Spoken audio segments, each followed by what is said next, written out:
This is Arrowhead Tactical Apparel. We are out in the woods. We're going to do a little bit of a test. We've engaged a lot of discussion in the community lately about the effectiveness of different pistol calibers, and we wanted to test it for ourselves. We have a nice assortment of different guns and different calibers, 7 of them that we're going to run through in this 10% ballistics gel. Let's see how they do. The gel we're using for this test is from Clear Ballistics. It's 10% gel according to the FBI standards. The block is about 20 inches wide, which will make it big enough for us to shoot 7 rounds through it. The block is also about 16 inches deep. Alright, so now let's talk about the ammunition that we're going to be using. This 22 right here, it's a 40 grain. I'm going to put the FPSs on the screen. Then we have 2 9mm plus P Extreme Defenders by Underwood Ammo. Those are 90 grain projectiles. We're going to see them out of different barrel lengths. Then we have a 40 cal mystery round. We aren't sure how heavy this one is, but it's a hollow point. Then we have a 45 plus P Extreme Defender from Underwood Ammo. This is a 135 grain projectile. Then we have a 44 hollow point from Underwood. This is a 240 grain projectile. And a 50 AE 300 grain projectile also from Underwood. So let's see what happens. All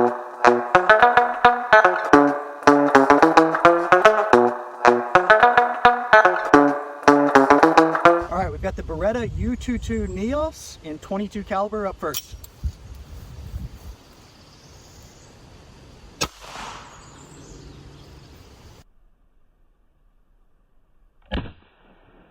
All right, so 22 up first, you can see fairly small wound cavity, good penetration, made it about, 15 inches into this 16-inch ballistic gel.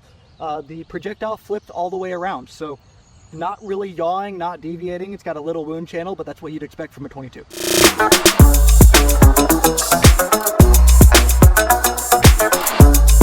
All right, now we've got the Underwood Extreme Defender out of a 3-inch barrel SIG P365.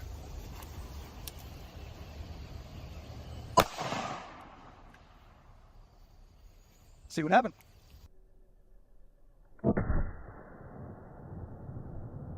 All right, so you can see a pretty interesting tumble pattern here. So this ammo is designed to tumble more than to expand. It's clearly getting some spinning going. It did penetrate through the whole block, so I expect that the rest of them are going to make it through. It's only a 10% block. It dropped a little bit. I'm not sure if you can see that from that angle. It came in and then it curved its way down a little bit. No big expansion chamber like the 22. Pretty interesting. Now I'm interested to see how the same round does when it's traveling faster out of a longer barrel. So let's go get the SIG's big brother. All right, so upon closer inspection, we found something pretty interesting. The bullet curved down substantially. It exited only about an inch above the bottom of this block. And it must have had very little energy left because it actually scuffed this soft plastic table. So that's very interesting. It skipped off the table and went on its merry way. So let's see what happens when the same round is traveling a lot faster out of a longer barrel.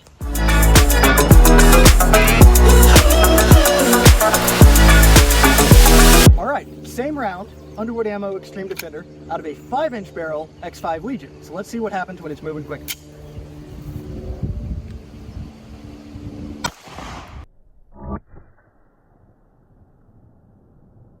All right, so X5 Legion, bullet traveling a lot faster out of that longer barrel.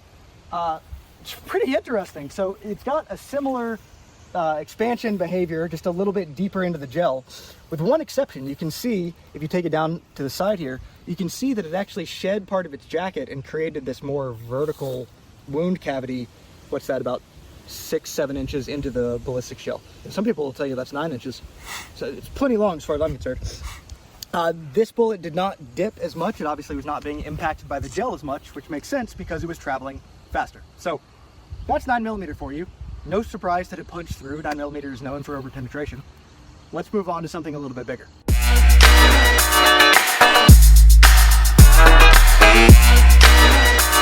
All right, next up we've got a Federal. This is our first traditional hollow point. 40, short and weak, I had to say it. 175 grain Federal bullet out of a HK USP compact.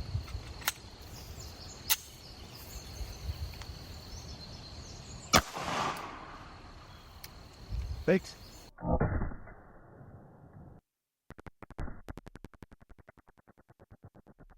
All right, so 40, and this is pretty interesting. I expected the hollow point to expand a little bit more. It didn't. It also punched all the way through. We got a little bit of expansion at, at the front here, kind of in those first few inches, and then it largely just traveled through the gel. Now, what's really interesting is it exited right down here at the bottom of the gel. It's maybe hard to see on camera, but it just barely started turning back up slightly at the end, and it must have exited, I mean, a millimeter above this table. We got nothing on the table, but the physics of that don't really make sense to me, at least. So obviously, upon going back and reviewing the slow-mo footage, the physics didn't make sense because that's not exactly what happened. As you can see, the bullet barely made its way out of the gel and just kind of petered its way off of the table. So it did bounce off the table. It didn't leave a mark because it was moving with basically no speed. Back to the video.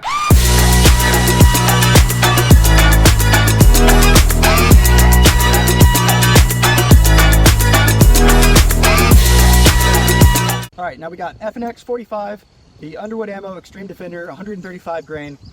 Let's see what happens.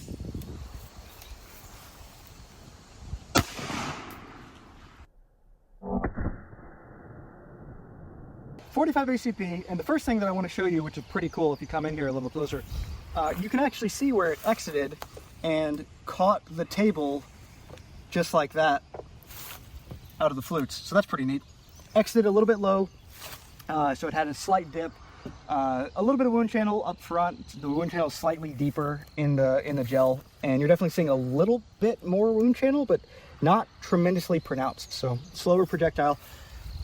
Interesting results. I certainly wouldn't want to get hit by it. Let's see what happens with an even bigger round. All right, so we're halfway into this. Let's just sort of walk through it. So we've got the 22 right here from above. You can see where it created a little bit of a wound channel right there. And this is the only one where it caught the projectile. You can see it's flipped around in there. First 9mm, second 9mm. Honestly, they look pretty similar. The first 9mm deviated a little bit more. The second stayed a little bit truer and straight. Then the 40 went really straight all the way through. And the 45, you can definitely see how that round is tumbling a little bit and creating some cavitation as it goes. All right, let's move on to the big boys. And before we get to the Magnum rounds, I just want to give a quick shout out to what's making this all possible, which is Arrowhead Tactical Apparel. Arrowhead makes athletic apparel for safe and secure concealed carry, supported by a patented retention waistband that works with almost every inside the waistband holster, every carry position, and basically any handgun. And to demonstrate this, I am carrying a Desert Eagle in my Carrier Traveler joggers. And not just any Desert Eagle, but a 10-inch 50 Action Express Desert Eagle, just so you can see we mean business. So if you carry concealed and you live an active lifestyle, definitely check out Arrowhead for all of your concealed carry needs. Now back to the video.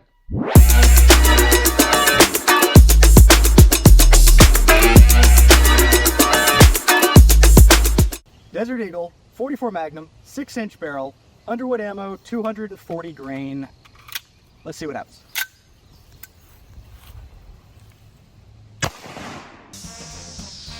Smoking! So unfortunately, card table was kill. That round, I was slightly aimed down. It also veered down pretty hard. It's an interesting pattern. It shed a lot up front. It's the first round to really create like a wound channel right at the very beginning. But then it veered down pretty hard and exited the block probably 12, 13 inches, and card table was kill. But that's 44 Magnum. It's a lot more energy that's being transferred into this block. So we've still got one more way to up the ante.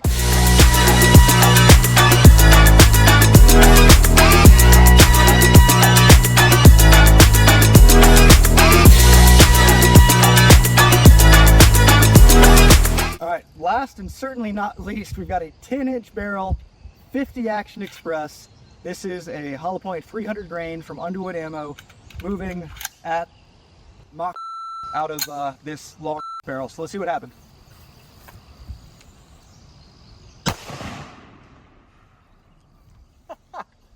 Definitely the first one to shake the entire gel.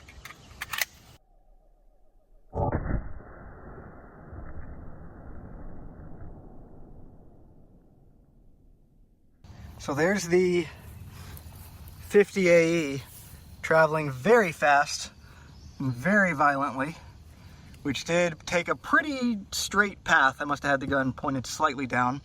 Pretty straight path, just leaving pieces of itself all the way along, and then managed to bounce off of the table.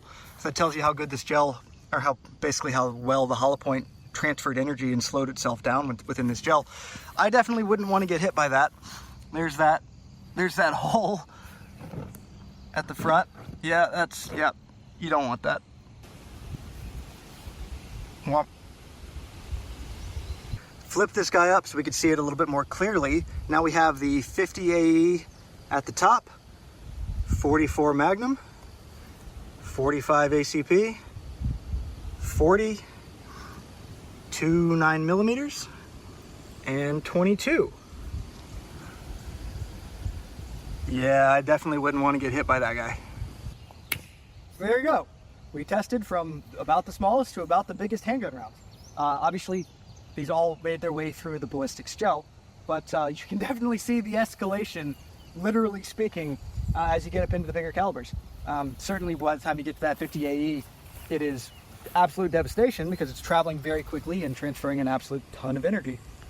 So I hope you learned something today. We certainly did. First time playing with ballistics gel. It's a lot of fun. And thanks for tuning in. As always, this is Arrowhead, and I hope you stay comfortably prepared.